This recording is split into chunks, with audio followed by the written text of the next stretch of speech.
हाँ, सबसे पहले स्टार्ट करते हैं बेटा। मैंने जिनको डेमो क्लास दी थी उनके लिए भी रिव्यू हो जाएगा एक बार, कि डेमो क्लास में भी मैंने ज़्यादातर हज़रत उमर ही, आजकल जो नए स्टूडेंट्स को मैंने डेमो दिया था वो मैंने ज़्यादातर हज़रत उमर का ही दिया था। जिन्होंने पढ़ लिया था डेमो में मुझसे इसको, वो बस एक रिव्यू की तरह ले लें कि रोमन्स एंड पर्शियंस के साथ एक साथ लड़ाई शुरू की थी हज़रत उमर रज़ी अल्लाह तआला अन्हु ने 634 एडी में, और प्रॉफिट सल्लल्लाहु अलैहि वसल्लम की डेथ का 3rd ईयर है ऑलमोस्ट, क्योंकि 2 साल हज़रत अबू बकर ने खिलाफत की, और हज़रत अबू बकर रज़ी अल्लाह तआला अन्हु ऑलरेडी स्टार्ट कर चुके थे सीरियन एंड जो है वो रोमन, सीरियन एंड बेज़ेंटीनियन, ये एक ही हैं, तीनों लड़ाइयाँ एक ही हैं, किसी 3 डिफरेंट नामों से आती हैं, लेकिन इनके अंदर जो एरियाज़ कवर होते हैं वो एक ही होते हैं, ठीक है?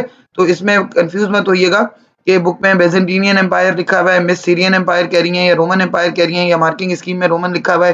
So they can be remembered with these 3 names, Roman, Syrian and Byzantinian, ठीक है?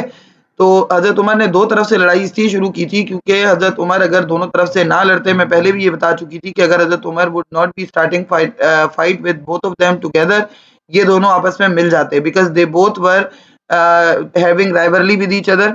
इनका हमेशा से एक राइवलरी का सीन था रोमन और पर्शियंस का। They were fighting with each other for around 6 to 700 years. बड़ी बात होती है 6 to 700 ईयर्स एक दूसरे से लड़ते रहना, और कोई तीसरा इनके बीच में नहीं आया था।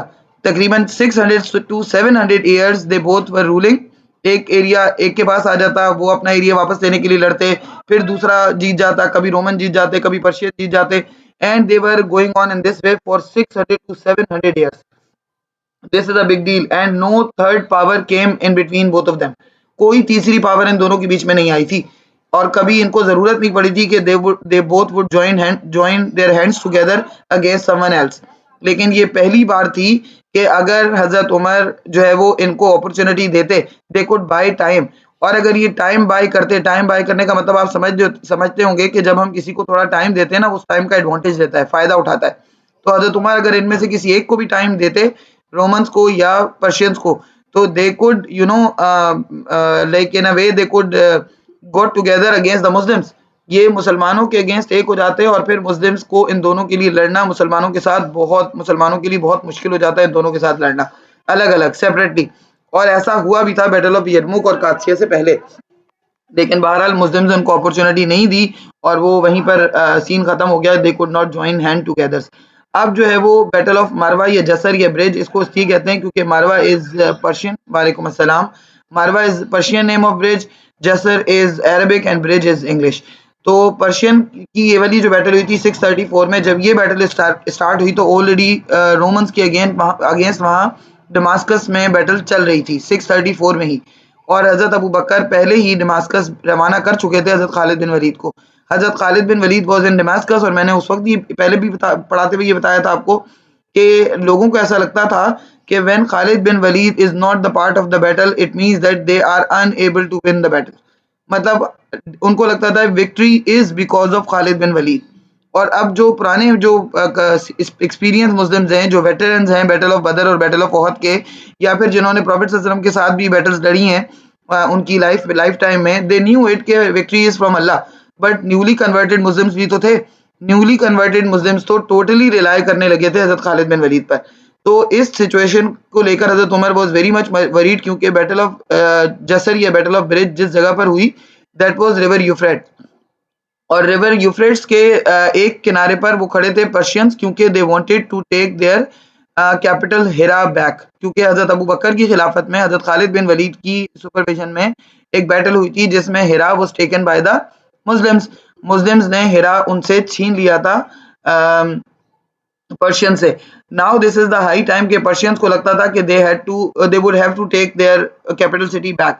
अब वो अपने कैपिटल सिटी को वापस लेने के लिए लड़ने के लिए आए थे। इस साइड पर हजरत Muthanna was having only 1000 army. अब अगर आप टेबल देखें तो टेबल में आपको 6000 नजर आ रहा है, जबकि पर्शियन की स्ट्रेंथ आपको नजर आ रही है 10,000। इस टेबल की अकॉर्डिंग हम चल रहे हैं, लेकिन ये 6000 री के बाद हुई थी। In the beginning Muslims were only 1000 in number and they were this side of the river. वो रिवर के इस साइड पे थे, रिवर यूफ्रेट्स के। हजरत Muthanna wrote a letter to हजरत Umar and he asked for the reinforcement. हजरत Muthanna is one of the companion, वो सहाबी भी हैं हजरत मुसन्ना जो है। उन्होंने हजरत उमर को ये लेटर लिखा और उनको बताया कि situation is not in our hands, क्योंकि 10,000 लोगों को लेकर पर्शियन आर्मी आ गई है जिसको लीड कर रहा है बहमान। अच्छा, मुझे एक बच्ची ने आप लोगों में से किसी खदीजा ने या किसी ने मुझे मैसेज किया था, मुझे याद नहीं है कि मैसेज किया था या क्लास में ही पूछा था कि मिस ये जो हमारी बुक है उसमें लिखा हुआ है कि like Rustam was leading this battle. नहीं बेटा, रुस्तम ने लीड नहीं किया था, हम मार्किंग स्कीम को फ़ॉलो करेंगे और मार्किंग स्कीम जो है वो बहमान ही का नाम लिख रही है, बहमान जादूइया या जालिनूस, इन दोनों का नाम मेंशन करी है मार्किंग स्कीम। बुक्स में कहीं मिस प्रिंटिंग हो गई होगी इसलिए रुस्तम लिखा हुआ था। मैंने आपको बताया था कि रुस्तम ने ज़रूरी ही नहीं समझा था कि वो इस बैटल में मुस्लिम्स को सॉरी पर्शियंस को लीड करे, क्योंकि he was contemptuous about the Muslims. हाँ बेटा। हाँ बेटे। हम्म। उसमें लिखा हुआ ही नहीं है ना। नहीं नहीं, रुस्तम ने नहीं किया था बेटा, ये तो ये वाला जो हाँ क्या। बेस नहीं नहीं, मैं मुझे पता है, मुझे अंदाजा इस बात का इसलिए पता है उन्होंने रुस्तम क्यों लिखा था, क्योंकि रुस्तम जो था ना वो जो प्रिंसेस थी, पर्शियन की जो प्रिंसेस थी, वो बेसिकली रुस्तम उसके साथ होता था और जाना रुस्तम को ही चाहिए था, मतलब प्रिंसेस के हिसाब से रुस्तम ही गया था। प्रिंसेस ने अपने तौर पे रुस्तम को ही भेजा था, यही शायद मार्किंग स्कीम या फिर आपकी बुक इसलिए ऐसा लिख रही है। लेकिन रुस्तम ने इसलिए ज्वाइन नहीं किया आर्मी को डायरेक्टली, क्योंकि he was thinking, Rustam was thinking कि Muslims are not that much important कि जिनके साथ हमें मैं जाकर लड़ूं। तो उसने अपनी जगह पर इसको भेजा था, किसको, ये जो बहमान जादुई है इसको। Are you getting me? I think कि शायद इन इस वजह से इन लोगों ने मिसअंडरस्टैंडिंग की है इस चीज में। जो आर्मी को लीड कर रहा था बैटलफील्ड में, he was not Rustam. From the back जो कमांड आ रही थी या फिर जिस तरह से प्रिपेयर आर्मी को किया था वो रुस्तम ने किया था वहां पर पर्शिया के अंदर। फिर जब बैटल लड़ने के लिए आए तो Bahman Jaduya was the actual person who was leading the battle. शायद इस वजह से, हाँ, ये हो सकता है, ये उमैमा ने सही पॉइंट रेज किया है कि इस वजह से हो सकता है क्योंकि Rustam was the right hand of the princess. कौन सी प्रिंसेस? किस प्रिंसेस की बात कर रही हूँ बेटा मैं? हम्म। ये जो यजदिगर्द यजदिगर्द की जो वो थी, क्या कहते हैं, यजदिगर्द की जो बहन थी, साथ में जो खुसरू परवेज की बहुत सारी औलादें थी ना, तो यजदिगर्द ने बेटों को सबको मार दिया था, लेकिन उसकी बहनें कुछ जिंदा थी। तो उनमें से एक जो थी वो, she was very much cruel and she was extremely like against the Muslims, वो मुसलमानों के बहुत ज्यादा अगेंस्ट थी। तो वो रुस्तम उसका राइट हैंड था बेसिकली। ठीक है ठीक है मिनाल, मैंने स्टार्ट कर दी थी बेटा पहले। आई होप कि इसलिए मार्किंग स्कीम में ना इस तरह से उन्होंने मेंशन किया होगा या उसमें क्या कहते हैं आपकी बुक में। लेकिन अगर आप लिख कर आएंगे बहमान जादुइया का नाम, तो फिर उसके बाद नेक्स्ट मार्किंग स्कीम में बहमान ही का नाम आएगा। वजह इसकी ये है कि एक्चुअल जो लीडर था बैटल का वो बहमान ही था। ठीक है। एक जगह पे मार्किंग स्कीम में यहाँ पर भी गलती थी, आपको शायद याद हो, जिसमें लिखा हुआ है 360 हुफाज मार्टेड बैटल ऑफ यमामा में।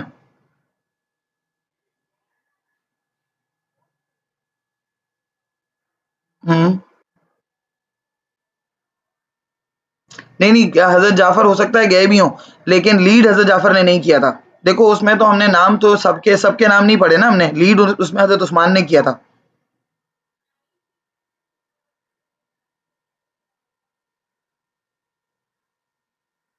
हाँ, हो सकता है कि उन्होंने इसलिए लिख दिया हो, हजरत जाफर गए होंगे, क्योंकि हमने सबके नाम तो लिखे नहीं है ना, क्योंकि शुरू में पहले वाले बैच के अंदर कुछ लोग थे, कितने लोग थे, थे 13, 14 लोग थे। तो 14 के 14 लोगों का तो नाम हम नहीं लिख रहे, हो सकता है कि Hazrat Jafar would be the part of them, लेकिन हजरत जाफर ने कोई वहां पर ऐसे रिप्रेजेंटेटर का काम नहीं किया था। तो हम इसलिए कहते हैं कि हजरत Usman and Hazrat Ruqaiya let this. लेकिन हाँ हाँ, सेकंड वाली को हजरत जाफर ने किया था। देखो मार्किंग स्कीम को हम फॉलो करते हैं, हमेशा ही करते हैं, लेकिन ये जरूरी नहीं है कि मार्किंग स्कीम पत्थर पे लकीर हो। कभी कभी उनकी रिसर्च के अंदर भी कोई या फिर स्टूडेंट, वो तो स्टूडेंट ही के आंसर को शेयर कर रहे हैं ना, तो हो सकता है कि उनको उस वक्त वक्ती तौर पे हो गया हो कोई वो, लगा उनको कैसा है, और उसके पीछे कोई बैक स्टोरी जरूर होती है। जैसे अभी उन्होंने हजरत जाफर का नाम for example migration to Abyssinia में लिखा, तो वजह उसकी यही थी, यही होगी कि Hazrat Jafar was the part of that the first batch, but उन्होंने लीड नहीं किया था, उन्होंने लीड नहीं किया था। ठीक है, इसलिए उन्होंने लिख दिया था जाफर का नाम। अभी मैंने आपको बताया कि उन्होंने रुस्तम का नाम क्यों लिखा होगा, क्योंकि पूरे जितने भी पर्शियन एम्पायर की जो पूरी फौज थी, पूरी फौज, उस उन सब का कमांडर कौन था, उन सब का कमांडर कौन था? रुस्तम मतलब उनकी फौज का पूरा, जैसे पाकिस्तान में एक आर्मी चीफ है ना, कितने आर्मी चीफ तो एक ही होता है, तो पाकिस्तान में आर्मी चीफ इस वक्त एक ही है ना, तो वहां जो आर्मी चीफ थे ना, बेसिकली आर्मी चीफ का जो लेवल था वो रुस्तम के पास था। फिर रुस्तम अपनी मर्जी से आगे लोगों को भेजा करता था। तो मे बी के मार्किंग स्कीम ने इस वजह से रुस्तम का नाम लिखा हो, क्योंकि ये बहमान जादुइया को भेजने वाला कौन था? कौन था? रुस्तम था ना, रुस्तम था। ठीक है, तो अगर आप इवन की उमर सीरीज भी देखेंगे तो उसमें भी आपको ना ये बहमान जादुइया ही लड़ता हुआ नजर आएगा। रुस्तम बैटलफील्ड में आपको सिर्फ बैटल ऑफ कादसिया में नजर आएगा बस। तो वो बैटल ऑफ कादसिया में एक ही बैटल में उसने पार्टिसिपेशन किया और उसी में वो मारा गया। तो इसलिए हो सकता है कि वो मार्किंग स्कीम ने उसको वहां से उठाया हो। इनकी अपनी ऑफ कोर्स इतनी स्ट्रॉन्ग रिसर्च तो इस्लाम के बारे में उनकी भी वो नहीं है, कहीं ना कहीं हो जाता होगा कुछ ना कुछ आगे पीछे। और हिस्ट्री हम तक देखो उस तरह से नहीं पहुंची है जिस तरीके से हदीस और कुरान पहुंचे हैं। हिस्ट्री के अंदर आपको डिफरेंसेस नजर आ सकते हैं, तो वो सीआई वाले भी एक्सेप्ट करते हैं इन डिफरेंसेस को, और इन डिफरेंसेस को जो है वो हमें भी एक्सेप्ट करना चाहिए, क्योंकि इवन के बैटल ऑफ बदर के नंबर्स में आपको पता है कभी कहीं पर 313 आता है, कहीं पर 300 भी आ जाता है। ऐसा ही है ना, इवन के बैटल ऑफ ओहद के नंबर्स में प्रॉब्लम आ जाता है कि 700 जो है 300 ने डिजर्ट कर दिया, कभी किसी बुक में ये भी लिखा हुआ जाता है कि 300 गए ही नहीं साथ। तो हिस्ट्री के अंदर कभी 1920 का डिफरेंस आ सकता है, इसलिए ज्यादा परेशान होने की जरूरत नहीं है। अगर आप बहमान जादुया लिखेंगे तो ये ज्यादा प्रेफरेबल है, क्योंकि ये एक्चुअल बंदा है जिसने बैटल को लीड किया था। ठीक है, रुस्तम ने एक्चुअली लीड नहीं किया था, रुस्तम ने सिर्फ भेजा था।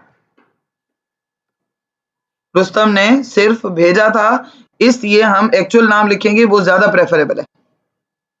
ठीक है, बाज दफा मार्किंग स्कीम आप ही के उससे बदल जाती है ना, आप ही के आंसर से, और उसको बहमान जादुइया को तो वो गलत कर ही नहीं सकते, क्योंकि एक्चुअल बंदा जिसने जो लड़ा था वो बहमान जादुइया ही था। ये बेटा किसने उठाया था क्वेश्चन, अब समझ में आ गया ना तुम्हें? किसने उठाया था? खदीजा ने उठाया था। Who raise this question? अच्छा है, सबके कॉन्सेप्ट क्लियर हो गए। बाद में अगर आप मार्किंग स्कीम पढ़ते या फिर आप बुक पढ़ते तो आपको कंफ्यूजन हो सकते थे। किसने उठाया था बेटा क्वेश्चन? मैमूना ने उठाया था, अच्छा। नहीं इसने पहले मुझसे किसी और ने भी पूछा था। हाँ, मिनाल भी आ गई, चलो अच्छा किया मिनाल आ गई। वालेकुम अस्सलाम। मुझे आवाज नहीं आ रही मिनाल तुम्हारी, मुझे तुम्हारी आवाज ही नहीं आ रही, एक मिनट रुको। हाँ अब बोलो मिनाल। हाँ हाँ बेटे, टेस्ट मिल गया था तुम्हारा, मैं अभी चेक नहीं कर सकी लेकिन मिल गया था मुझे। हाँ, कहाँ पर? मैं मैमूना ये पूछी थी, मैमूना ने नहीं पूछा था, पूछा मुझसे पहले किसी और ने था, लेकिन मैंने रेफर, आमना ने पूछा था। अच्छा, आमना ने पूछा था मुझसे क्वेश्चन, पहले किसी और बच्चे ने पूछा था, मुझे ये याद नहीं था किसने पूछा था। कि बुक में जो है वो बैटल ऑफ ब्रिज के बारे में लिखा हुआ है कि रुस्तम ने लीड किया था। तो मैंने उसको कहा था कि मार्किंग स्कीम में लिखा हुआ है कि उसने किया था बहमान ने, लेकिन मैमूना कहने लगी कि नहीं मिस, जो मार्किंग स्कीम अभी आपने रिसेंट वाली भेजी है उसमें तो वही लिखा हुआ है ना, मार्किंग स्कीम एक ही है, क्योंकि बैटल ऑफ ब्रिज और बोएब का क्वेश्चन ही एक दफा आया है, इसके अलावा है ही नहीं मार्किंग स्कीम। तो वो कहने लगी कि मिस, मैमूना कहने लगी कि मिस उसमें भी वही लिखा हुआ है, रुस्तम लिखा हुआ है। फिर मैं ये समझा रही थी कि रुस्तम उन्होंने क्यों लिखा हुआ होगा, रुस्तम लिखने का रीजन है। ठीक है, रुस्तम लिखने का रीजन ये है कि Rustam was the army chief, पूरे पर्शियन एम्पायर की जितनी भी आर्मी थी उन सब का जो वो था, क्या कहते हैं, आर्मी चीफ था, वो रुस्तम था। वो बैटल्स को इनिशिएट करता था, वो लोगों को तैयार करके भेजता था, वो ये डिसाइड करता था कि कौन से बटालियन को या कौन से ग्रुप को कौन लीड करेगा। तो he was the one who sent Bahman Jaduya, that is why it is written Rustam. उन्होंने इसलिए मार्किंग स्कीम ने रुस्तम लिखा होगा, अदरवाइज एक्चुअली अगर हम उसको देखें तो उसको लीड करने वाले वही हैं, बहमान जादुया ही था वो। हाँ, ये भी यही कह रहा है, रैयान भी यही कह रहा है।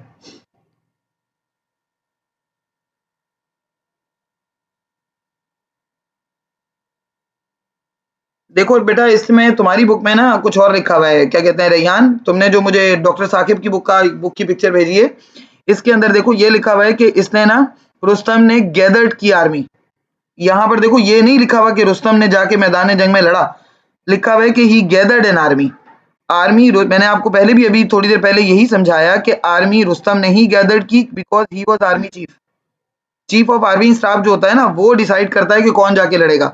लेकिन रुस्तम वॉज, निगत फारूक बाजवा की बुक में अगर आप देखें तो उसमें लिखा हुआ है कि वो जो है Rustam was contemptuous about the Muslims, उसको लगता ही नहीं था कि he should fight against the Muslims, उसको डायरेक्टली खुद जाकर लड़ना चाहिए, उसने मुसलमानों को इस काबिल ही नहीं समझा। ठीक है। और निगहत फारूक बाजवा की बुक में ना बैटल्स बहुत अच्छी रखी हुई है। मैंने शुरू में भी आपसे कहा था कि कैलिफ्स जो है ना, उसको अगर आप निगहत फारूक बाजवा से उठाओ तो वो ज़्यादा अच्छा है, क्योंकि ना तो हमाद इब्न निशात में और ना ही ये जो डॉक्टर साकिब की बुक है, इन दोनों में एक तो डिटेलिंग बहुत कम है और ऊपर से नामों की भी गड़बड़ बहुत ज़्यादा है।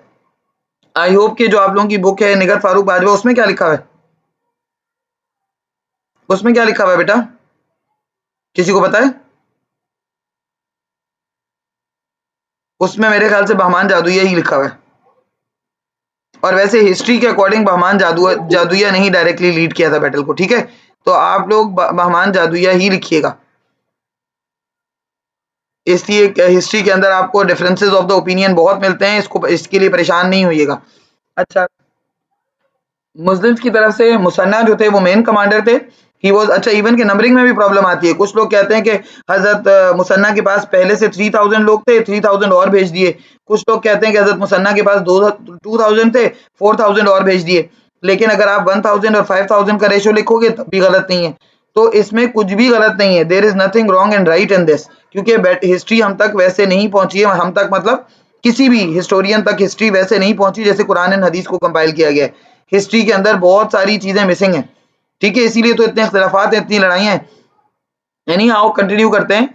तो मुस्लिम्स की तरफ से हजरत Muthanna was leading the battle at the beginning, लेकिन हजरत उमर वहां पर continuously when he came to know that हजरत मुसन्ना नीडेड द रीइंफोर्समेंट, जब उनको ये पता चला तो हजरत उमर ने ही made many announcement in Masjid Nabawi, लोगों को गैदर करने के लिए कि people should fight against Persians also, but nobody was getting ready, कोई तैयार ही नहीं हो रहा था, as people were tagging the victory with Khalid bin Waleed.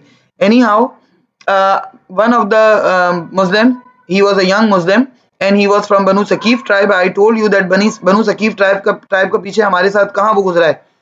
Introduction. Who are they? Visit to Taif में, ये ताइफ वाले लोग हैं बनु Thaqif, they accepted Islam in 9 AH।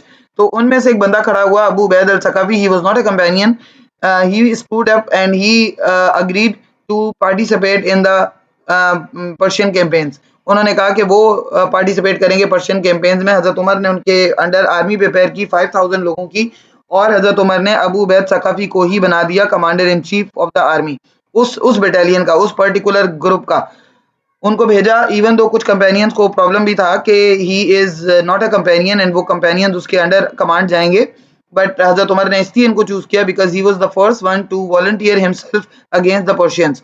He got ready and फिर इन दोनों ने इन सब को लेकर वो गए हजरत मुसन्ना के पास, they join them, Hazrat Muthanna को ज्वाइन किया।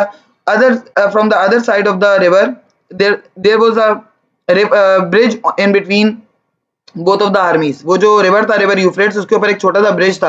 The bridge was made up of ropes, वो जो बांध के ब्रिज बनाते हैं ना, उस तरह का वुडन टाइप का ब्रिज था। It was not that strong, वो उस जमाने में जैसे ब्रिज होते होंगे वैसा ही था, तो वो कोई इतना स्ट्रांग ब्रिज नहीं था।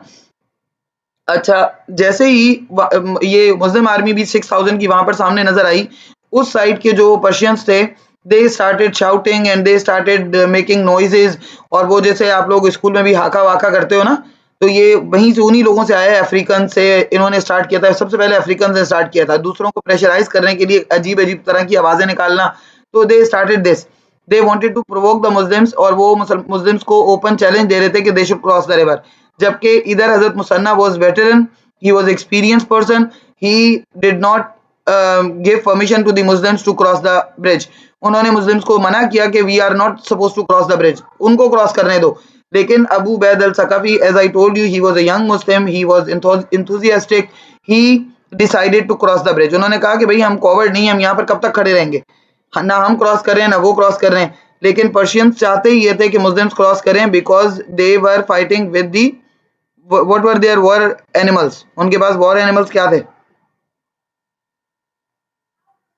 एलिफेंट्स। वो उनके साथ ब्रिज को क्रॉस कर ही नहीं सकते थे, पॉसिबल ही नहीं था। इसलिए वो चाहते थे कि मुस्लिम्स उनके ट्रैप में आ जाएं, वो क्रॉस करने लगेंगे ब्रिज को, तो उनके लिए इजी रह जाएगा। एक तो आर्मी लिमिटेड हो जाएगी, क्योंकि ब्रिज पे उतने ही लोग जा सकेंगे जितने ब्रिज के ऊपर पूरे आते हैं।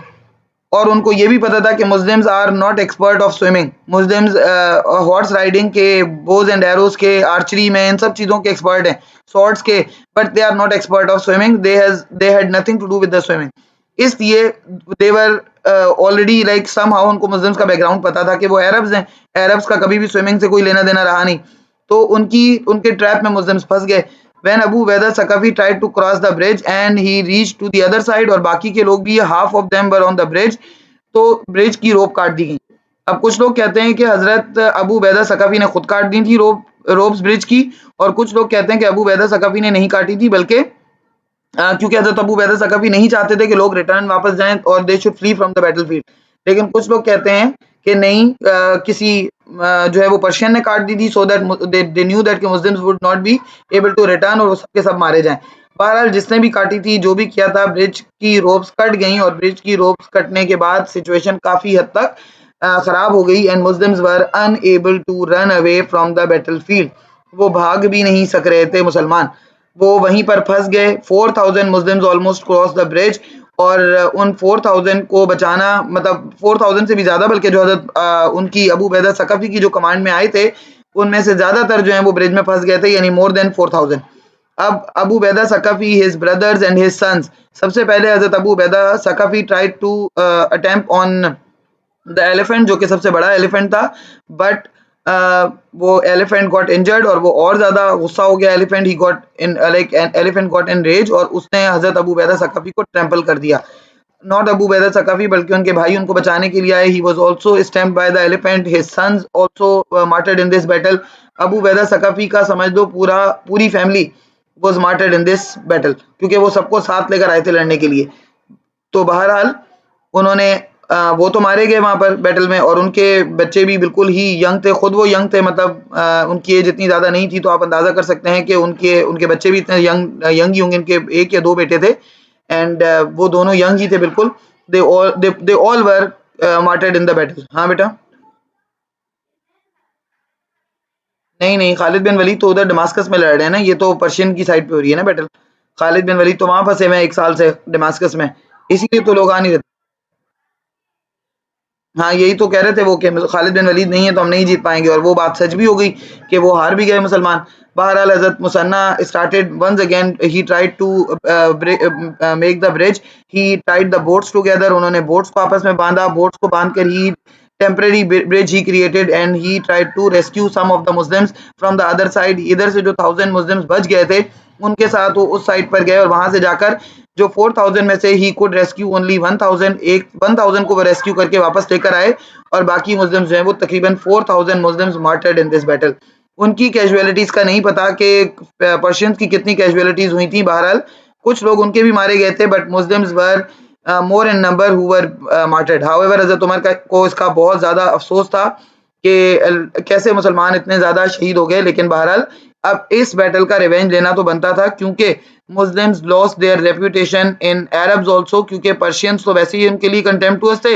अब अरब्स भी जो है समहाउ मुस्लिम्स को इंपॉर्टेंस नहीं देंगे, क्योंकि उनको लगेगा कि Muslims can not fight against the Persians.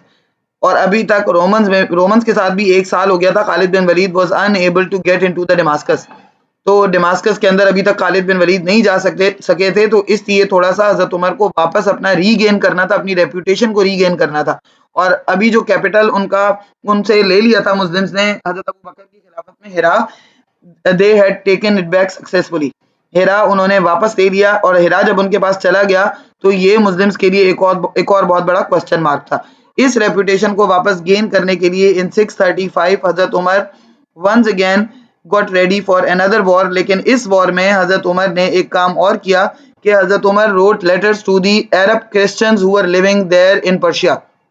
Persia के सराउंडिंग एरियाज में कुछ अरब क्रिश्चियंस भी रहते थे, और मैंने आपको कहा कि regardless of Muslim and regardless of religion, जो पर्शियंस थे देयर टारगेट वर अरब्स, वो देवर कंटेम्प्टुअस अबाउट द अरब्स। उनको ये इस बात से कोई फर्क नहीं पड़ता था कि वो अरब मुस्लिम्स हैं या नहीं है।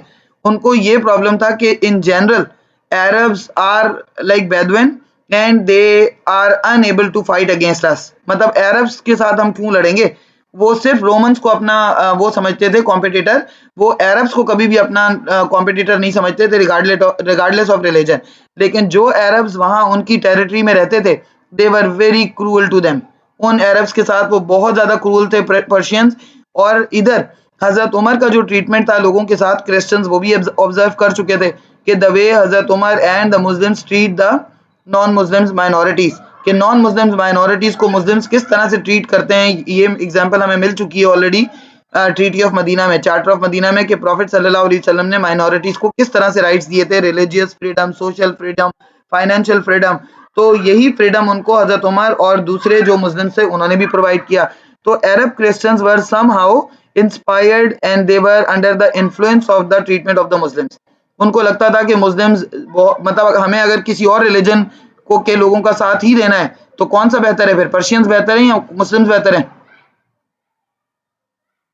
मुस्लिम्स बेहतर हैं।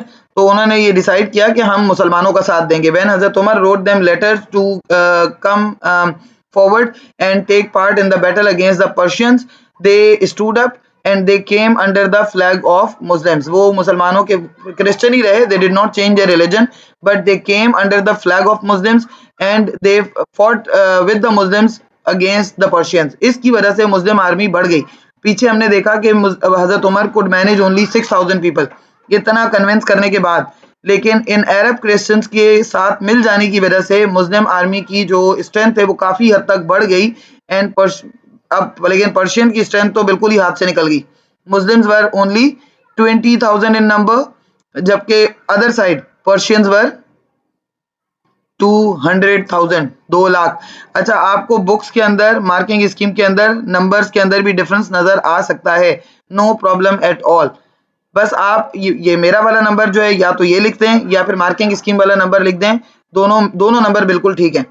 ठीक है, ज्यादा कंफ्यूजन का शिकार आपने नहीं होना। अगर आप ज्यादा कंफ्यूज होंगे आप ये वाले नंबर भी भूल जाएंगे। तो 200,000 और 20,000 में बहुत बड़ा डिफरेंस है, मतलब आप समझें 10 गुना का डिफरेंस है। तो हजरत मुसन्ना ने आगे बेंचमार्क वर्ड्स भी कहते हैं इसके लिए, वो भी हम लिखेंगे। इस बैटल को भी जो है वो मेहरान लीड कर रहा था। इस बैटल के बारे में भी कोई इख्तलाफात हैं कि रुस्तम लीड कर रहा था या मेहरान? हाँ बेटा, इसके बारे में भी किसी की बुक के अंदर कुछ और लिखा हुआ है या मेहरान ही लिखा हुआ है?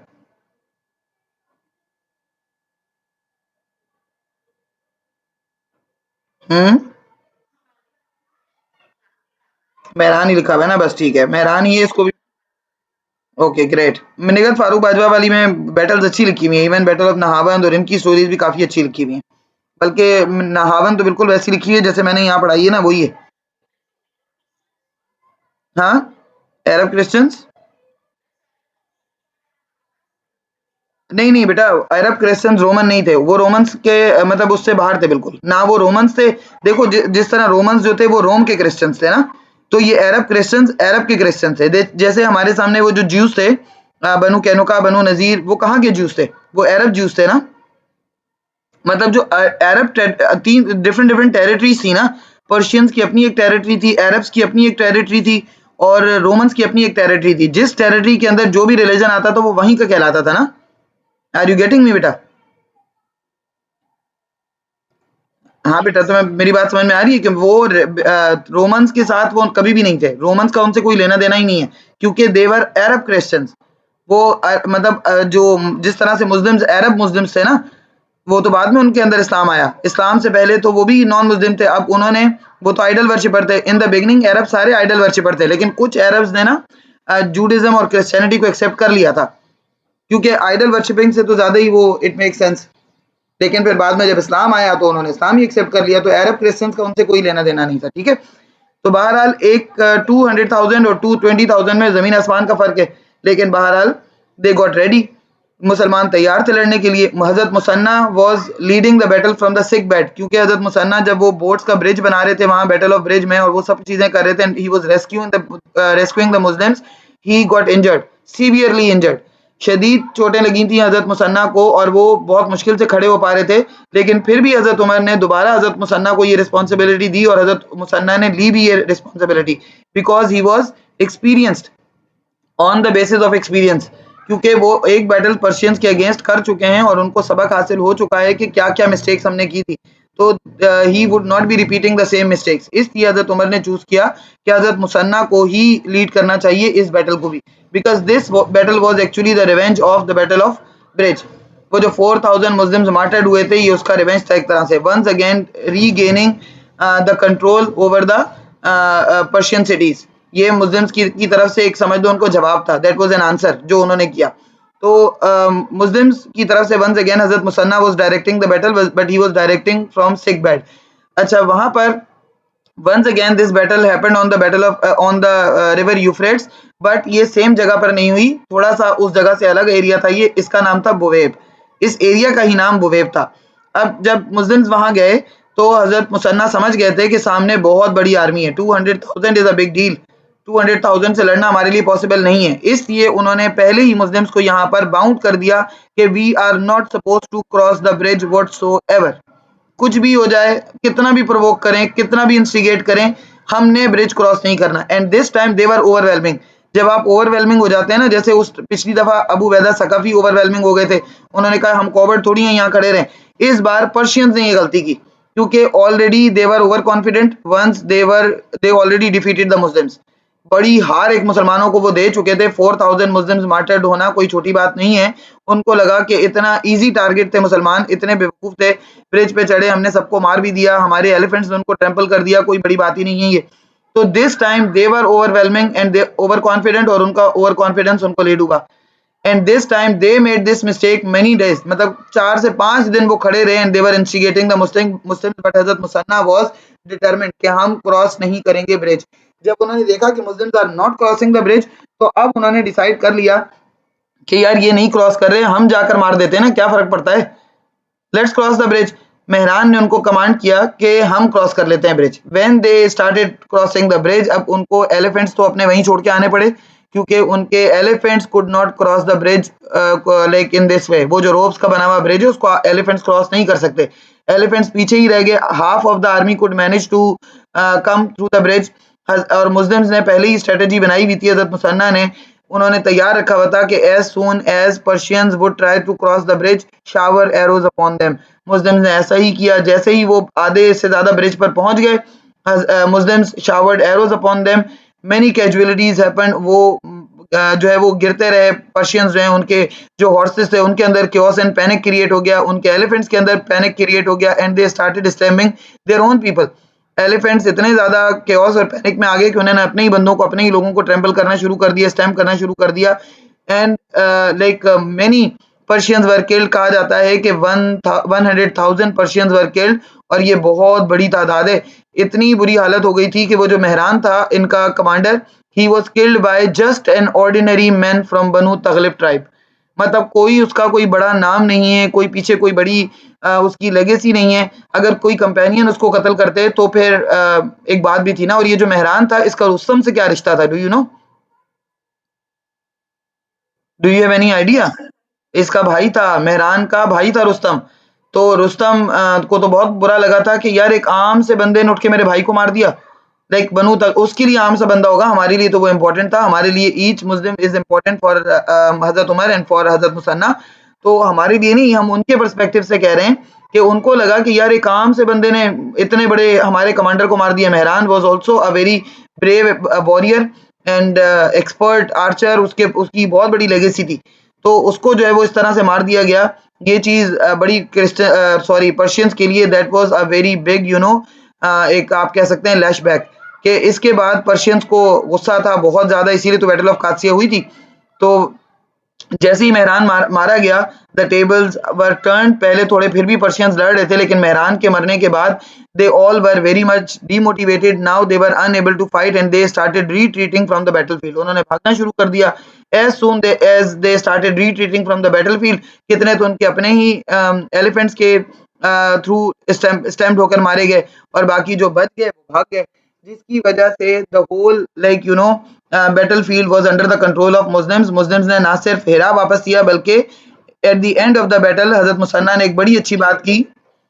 हजरत मुसन्ना सेड कि एक वो भी टाइम था बिफोर एक्सेप्टेंस ऑफ इस्लाम, मैंने वो वक़्त भी देखा है, मैंने वो जंगें भी लड़ी हैं when like Arabs were fighting when Arabs were scared to fight against the Persians. क्यों? क्योंकि उन्होंने कहा कि I have fought Arabs and Persians, I have fought them in the time of ignorance and again in the time of Islam. उन्होंने कहा कि ignorance में यानी दौरे जाहिलियत में भी लड़ा उनके अगेंस्ट और इस्लाम के बाद भी। And in the time of Islam, by Allah, during the days of ignorance, 100 Persians were stronger than 1,000 Arabs.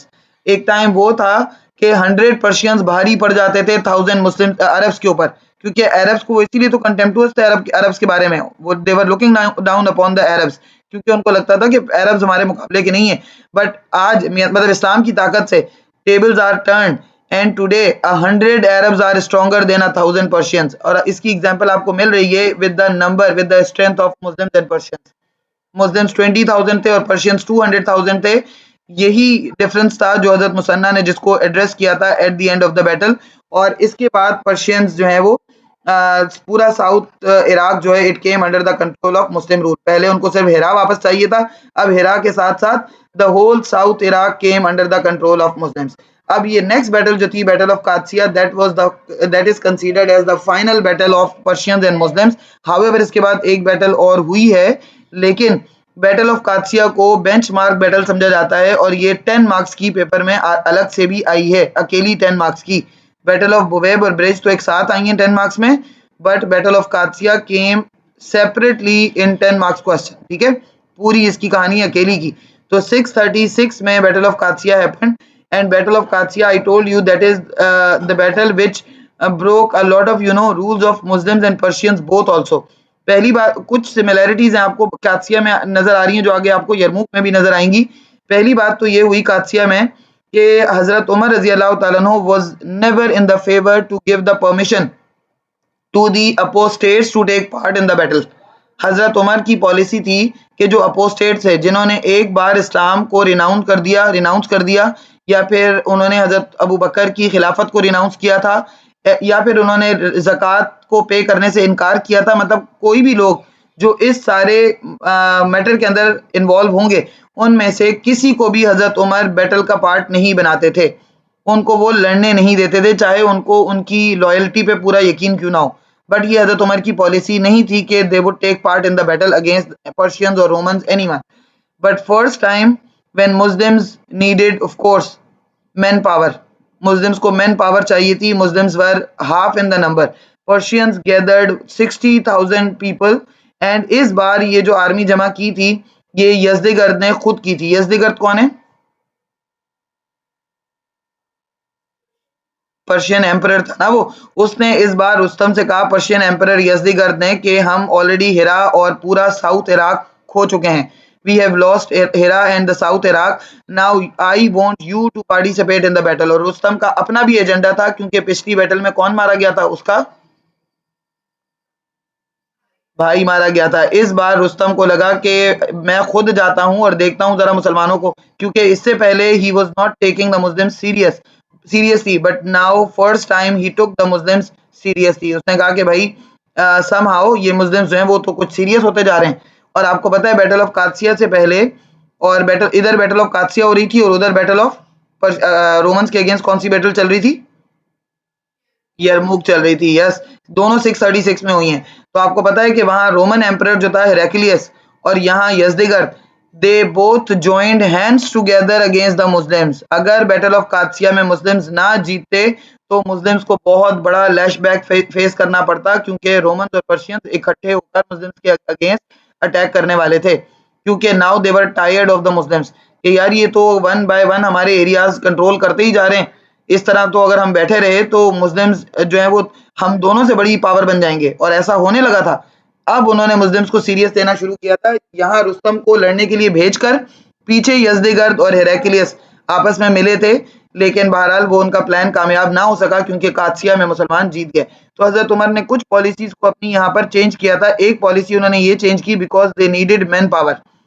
हजरत उमर को मैन पावर चाहिए थी और अपोस्टेट्स जो थे they were willing to participate in the battle, तो हजरत उमर ने उनको परमिशन दे दी कि वो पार्टिसिपेट करें। और दूसरी एक और चीज़ क्या मुस्लिम्स को फेस करनी पड़ी कि हजरत Muthanna who led the battle of Buwaib and successfully he took the control over the South Iraq and Hira. He was martyred now, क्योंकि हजरत मुसन्ना को जो वो जख्म लगे थे ना बैटल ऑफ ब्रिज में, he could not survive. Battle of Buwaib उन्होंने लीड तो कर ली, लेकिन अब उनकी क्या हो गई, डेथ हो गई। अब हजरत उमर को कोई बहुत ज्यादा सीनियर एंड वेटरन एक्सपीरियंस बंदा चाहिए था, और कौन होगा? Of course Saad bin Abi Waqqas. Saad bin Abi Waqqas की लेगेसी ऐसी है कि Saad bin Abi Waqqas was the veteran of the battle of Badr. इस बैटल के अंदर नॉट ओनली हजरत Saad bin Abi Waqqas but 70 people participated who were the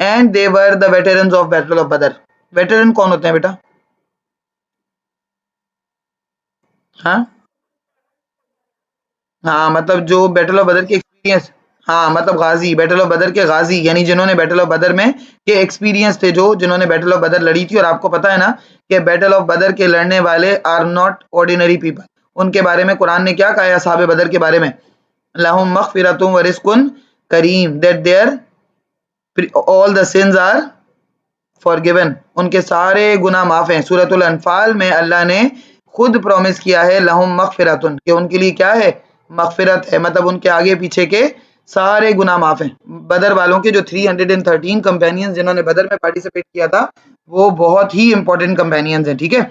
तो 70 इनमें से इन बैटल ऑफ कादसिया में 60,000 पर्शियंस थे और मुस्लिम्स कितने थे? 30,000। उन 30,000 में से तकरीबन कोई 70 जो थे they were the veteran of the battle of Badr, ठीक है।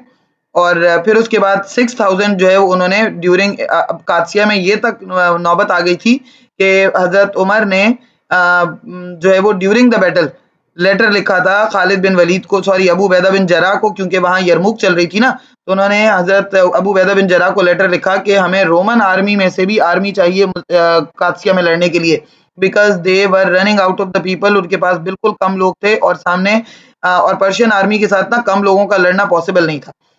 पर्शियन आर्मी रोमन से भी ज्यादा जो है वो एक्सट्रीम लेवल पे चली जाती थी।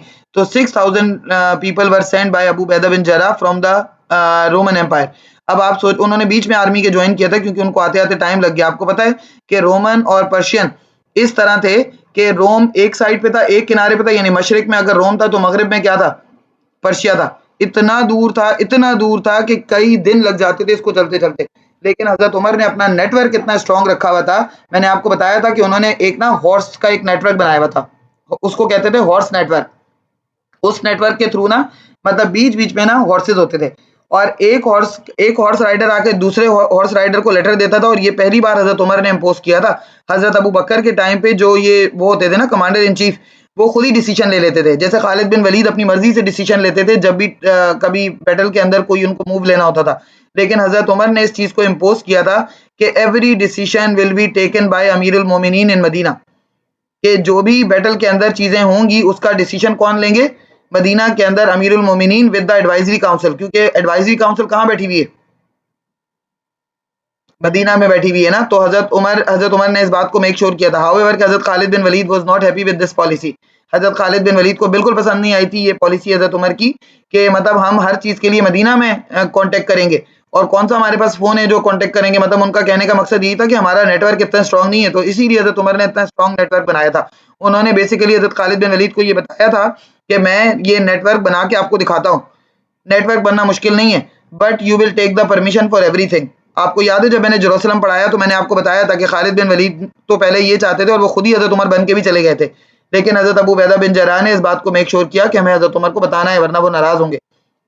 और हजरत उमर छोटा मोटा नाराज नहीं होते थे, वो मतलब पूरी पूरी आर्मी को जो है वो अपनी पोस्ट से हटा दिया करते थे जब उनको कोई गड़बड़ नजर आती थी। तो इतनी स्ट्रिक्ट पॉलिसीज थी, इसीलिए तो सिस्टम बहुत स्ट्रांग था। तो एनी हाउ अब क्या किया कि फिर भी लोग कम थे, 30,000 के बाद भी people were not like up to the mark. तो Saad bin Abi Waqqas who was already the veteran of the battle of Badr and he was expert in archery also, plus वो प्रॉफिट सल्लल्लाहु अलैहि वसल्लम के relative भी थे। क्या लगते थे प्रॉफिट सल्लल्लाहु अलैहि वसल्लम के साद बिन अबी वकास? हाँ, मैटरनल अंकल, मामू लगते थे, मामू, हजरत आमना के कजन थे। तो अब इस बार क्या हुआ कि हजरत साद बिन अबी वकास ने कमांड संभाली, क्योंकि Saad bin Abi Waqqas was also not an ordinary man. एक और उनकी लेगेसी क्या है कि ही इज अमंग्स्ट अशरा मुबशरा 10 ब्लेसेड कंपेनियंस में से एक है। तो बहरहाल हजरत साद बिन अबी वकास जब वहां पर पहुंचे, जब उन्होंने ये वाली जो बैटल हुई थी, बैटल ऑफ कादसिया, इसको उन्होंने ये जगह जिस जगह का नाम जिस जगह पर हुई थी उस जगह का नाम कादसिया था। जब वहां पर पहुंचे उन्होंने 60,000 आर्मी देखी तो उन्होंने और बंदे मांगे हजरत उमर से। हजरत उमर ने कहा कि मेरे पास अब बंदे खत्म हो गए। एक तो उन्होंने लेटर भेज दिया अबू उबैदा बिन जराह को, so that like some of the one group of the army could be sent from the Rome. एक तो आर्मी आ रही थी रोम से, लेकिन हजरत उमर ने ना 2 बंदे भेजे इनके पास, साद बिन अबी वकास के पास, जो कि अपोस्टेट्स रह चुके थे पहले, and they were not allowed to take part in the battle, but because of their enthusiasm and their जिसको कहते हैं कि दे ट्राई टू कन्विंस हजरत उमर कि उनको पार्टिसिपेट करने देने जाना चाहिए। तो हजरत उमर ने फिर उनको परमिशन दे दी। साथ में हजरत उमर ने जब उनको भेजा तो हजरत उमर ने साद बिन अबी वकास को बताया कि I am sending 2 man but they are equal to 2000 man. ये 2 बंदे कितने लोगों के बराबर हैं? 2000 लोगों के, 2000 लोगों के बराबर हैं। एक एक का नाम था तुलेहा। तुलेहा का नाम पीछे कहाँ सुना आपने? फॉल्स प्रॉफिट्स में सुना। फॉल्स प्रॉफिट में जो हजरत अबू बकर के टाइम पर one of the false prophet जो वो भाग गए थे, खालिद बिन वलीद जब आए तो वहां से भाग गए थे। तो he went to Syria, Rome, और फिर उसके बाद वो घूमते रहे। He once again accepted Islam and now he came to हजरत Abu Umar and he himself requested that he wants to participate in the battle and he was equal to 1000 man. अगर वो वहां पर रुक जाते ना, उस वक्त अल्लाह ताला ने भी लोगों से बड़े बड़े काम लेने होते हैं, तो अगर ये वहां पर रुक जाते तो पता है क्या होता? हजरत खालिद बिन वलीद या इसमें से कोई एक तो जरूर मारा जाता, लेकिन अल्लाह ताला को ना खालिद बिन वलीद को मारना था अभी और ना इनको मारना था, तो he left the battlefield that time. लेकिन अब ये हजरत उमर के पास जब आए तो हजरत उमर ने इनको परमिशन दे दी। इसी तरह दूसरे जो थे वो Amr bin Madi, he was the veteran of even sacrilegious wars. आपको याद है वो जो हिल्फुल फजूल से पहले वॉर्स होती थी कुरैश की, हर्बुल फिजार, उन तक में इन्होंने पार्टिसिपेट किया था। He was a Bedouin type of man, जिन्होंने फटे पुराने जूते, फटे पुराने कपड़े पहने होते थे, और बिल्कुल ही मतलब ना ये रफ टफ किस्म के बंदे थे। And he was more than 90 years old. 90 years इससे ज्यादा इनकी एज थी, लेकिन he was equal to 1000 man. इतनी ताकत थी इनके अंदर कि 1000 बंदों से ये लड़ लेते थे, कोई बात ही नहीं थी। तो इन दोनों को हजरत उमर ने भेजा और साथ में हजरत साद बिन अबी वकास को बताया कि I am sending 2 man, Amr bin Madi and दूसरे का नाम उन्होंने बताया Tulaiha, but they are equal to 2000 man. ठीक है, मैंने यहाँ इनके नाम लिखे हुए। अच्छा, ये जो बंदा था अमर bin Madi, he was very poor. मैंने आपको बताया ना, फटे हुए कपड़े और इस तरह से वो घूमते थे, मतलब उनको दुनिया से कोई गर्ज ही नहीं थी, उनकी अपनी दुनिया थी, वो उसी में रहते थे। तो हजरत उमर ने ना हमेशा से बैटल को लड़ने का ये उसूल था, that was the initial part of the battle, कि पहले आप उनको ना थोड़े से उनके साथ मुज़ाकरात करें, आप उनके साथ पहले नेगोशिएशन करें, देखें कि अगर किसी पॉइंट पर आपकी बात बन जाती है, अगर कोई पीस ट्रीटी कुड हैपन। तो हजरत उमर ने पहले से ही साद बिन अबी वकास को बता दिया था कि first invite them towards Islam और towards peace. If they would accept your offer, it's okay, there is no need to fight. लेकिन अगर वो नहीं एक्सेप्ट करते, तीसरा ऑप्शन वॉर का देना। हजरत साद बिन अबी वकास ने अमर बिन मादी को भेजा इसके लिए, रुस्तम से बात करने के लिए, कि वो जाए और रुस्तम से जाकर बात करें फॉर द पीस, कि ईदर एक्सेप्ट इस्लाम और pay jizya and make the peace agreement with the Muslims, और थर्ड ऑप्शन इज वॉर। लेकिन जब वहां पर वो गए अमर बिन मादी, तो Rustam try to impress him, क्योंकि रुस्तम जो था वो उस वक्त एक बड़े पैलेस के अंदर था।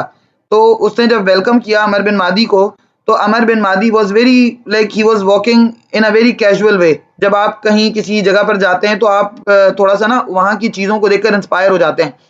हम भी कभी किसी ऐसी जगह पे चले जाएं जहां पर इस तरह की चीज़ें हमें बहुत लग्जरियस चीज़ें नजर आएँ, तो हम थोड़े से इंस्पायर हो जाते हैं। लेकिन अमर बिन मादी के चेहरे से या उनके किसी एक्शन से लगा ही नहीं। क्या यार, मेरे कान में हॉर्न बजाया जा रहा कौन? तो जो है वो अमर बिन मादी, जरा से भी उनके किसी एक्ट या किसी चेहरे के एक्सप्रेशन से ये लग ही नहीं रहा था कि ही इज इंस्पायर्ड और he has to do anything with these things. जानबूझ के उनको ऐसी जगह पे ले जाया गया कि कारपेट ऐसा था वहां पर कि वो फीट आपके ना अंदर उसके धंस रहे थे। वैसे ही Persians are famous for their carpets. तो वो कारपेट्स उनके पास ऐसे थे कि आप पैर रखें तो पैर आपका अंदर चला जाए, उसके अंदर डूब जाए, इतने सॉफ्ट कारपेट। आजकल के दौर में भी इतने सॉफ्ट कारपेट्स नहीं होते जो उन्होंने उस जमाने में बिछाए हुए थे। उनकी जो पिलोज के जो साइड्स थे ना, tassels, they were made up of gold और कॉपर के बने हुए और प्रेशियस स्टोन्स के बने हुए उनके पिलूस के वो थे, टसल्स थे। मतलब ऐसी ऐसी चीजें हैं कि बंदे की आंखें खुल जाएं।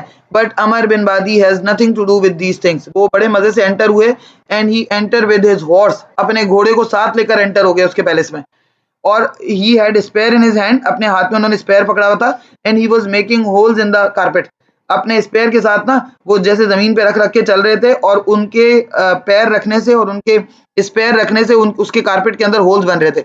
रुस्तम को बड़ा देख के भी बड़ा बुरा लग रहा था, लेकिन रुस्तम ने उस वक्त जाने दिया क्योंकि Rustam wants him to be impressed. Rustam चाहता था कि वो इम्प्रेस हो जाए और जाके अपने लोगों को बताए कि जो है वो उनके पास तो इतना पैसा है, इतना सब कुछ है, अगर हम आप उनका साथ देंगे तो you will get a lot of wealth.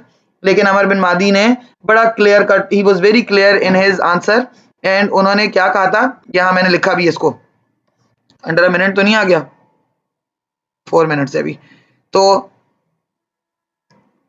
मैंने इसके अंदर लिखा भी, देखो मैंने 3 ऑप्शंस भी लिखे हैं,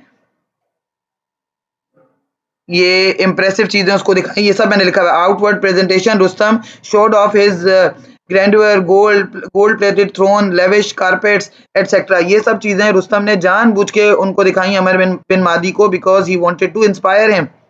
1 मिनट, कोई ज्वाइन करना चाहता है क्लास, लेकिन वो भी अमर बिन मादी थे, उन्होंने बड़ा इंस्पायर हो जाना है इन चीजों से। The Muslims man came alone, ये कौन सा मैन है, ये अमर बिन मादी है। The Muslim man came alone and walked on the carpet with his horse. अच्छा, उन्होंने जाके अपना घोड़ा ना वहां उसके पिलू के साथ बांध दिया, रुस्तम के पैलेस के अंदर जो पिलू रखा हुआ था हॉर्स को जाके उसके साथ टाई कर दिया। तो वो रुस्तम भी हैरान हो गया होगा, यार कहाँ से आए हैं। ये देखो, ये उन्होंने बड़े बेंचमार्क वर्ड्स के, ही सेट्स अस, उन्होंने कहा कि हम यहाँ इंप्रेस होने के लिए मैं नहीं आया तुम्हारे पास, बड़े अच्छे उन्होंने वर्ड्स किए। उन्होंने कहा in the carpet with his spear and said Allah has sent us to deliver you from worshipping the creation to worshipping the creator. उन्होंने कहा कि मैं तुम लोगों के साथ पीस की बात करने आया हूं, क्योंकि अल्लाह ने हम मुसलमानों को, हम मुस्लिम्स को भेजा ही इसलिए है कि हम तुम्हें चीज़ों की यानी क्रिएशन की वर्शिपिंग से निकालकर क्रिएटर की वर्शिपिंग की तरफ लेकर आए। अगर तो तुम हमारी बात मान लेते हो तो बहुत अच्छा है, अगर तुम नहीं मान लेते हो, तुम्हारे पास 3 ऑप्शन है, either you can accept Islam or you can make a peace agreement with us and pay jizya, और थर्ड ऑप्शन आपको पता है कि वॉर। लेकिन वो भी पर्शियन से, वो इतनी जल्दी कहाँ मान लेते, उन्होंने भी यही किया कि they accepted the option of war. अब यहाँ पर जो दूसरे पोर्शन में आपके पास लिखा हुआ नजर आ रहा है, दूसरे कॉलम में पर्शियन रुस्तम थे Muslim Saad bin Abi Waqqas, the Muslim man Amr bin Madi Yakrib sent to Rustam was very poor and he did not have any impressive personality. ना इंप्रेसिव आउटफिट थी, ना impressive personality थी, लेकिन इससे ना अमर bin Madi को फर्क पड़ता था और ना साद बिन अबी वकास को फर्क पड़ता था, इसीलिए तो भेजा था उनको। ये मैंने आगे कहानी उसी उसी को थोड़ा सा आगे बढ़ाया है। नेक्स्ट आप उसमें देखिए, Persian army included war elephants. Persian army के पास था क्या क्या, सबसे इस दफा तो वो ज्यादा एलिफेंट्स लेकर आए थे। एलिफेंट्स का नंबर भी आपने लिखना है, मैंने भी लिखा हुआ है। Elephants corps archers to targeted the eyes of the elephants, क्योंकि साद बिन अबी वकास जो थे वो खुद आर्चर थे, वो खुद आर्चरी के एक्सपर्ट थे। उन्होंने पता है क्या किया, उन्होंने, जब मैंने आपको इसका एक क्लिप भी दिखाया था, आपको याद हो, जब मैं मेन क्लास ले रही थी in the beginning, I showed you the clip also, जिसके अंदर मैंने आपको दिखाया था कि Saad bin Abi Waqqas called the local people, वो वहां के जो रहने वाले लोकल सिविलियंस थे ना, उनको बुला के साद bin Abi Waqqas took suggestion from them कि इनकी वीकनेस क्या है, इन एलिफेंट्स के साथ किस तरीके से डील किया जा सकता है। क्योंकि तकरीबन कोई इसके अंदर लिखा हुआ है, and cut their trunks elephants stamp their own army man 33 elephants with 4000 soldiers divided according to the tribes. तो मतलब 33 एलिफेंट हर एक मतलब हर एक बटालियन के साथ होते थे। 60,000 तो पर्शियंस खुद थे, कितने एलिफेंट सोचो वो लेकर आए होंगे। तो हजरत साद बिन अबी वकास, हाँ हाँ बताओ बेटा। व्हाइट एलिफेंट से, हाँ मैं दोबारा शुरू करूंगी बेटा, क्लास एंड हो जाए तो रीज्वाइन मी, ठीक है। तो बहरहाल हजरत Saad bin Abi Waqqas took the suggestion from the locals के हाउ टू डील,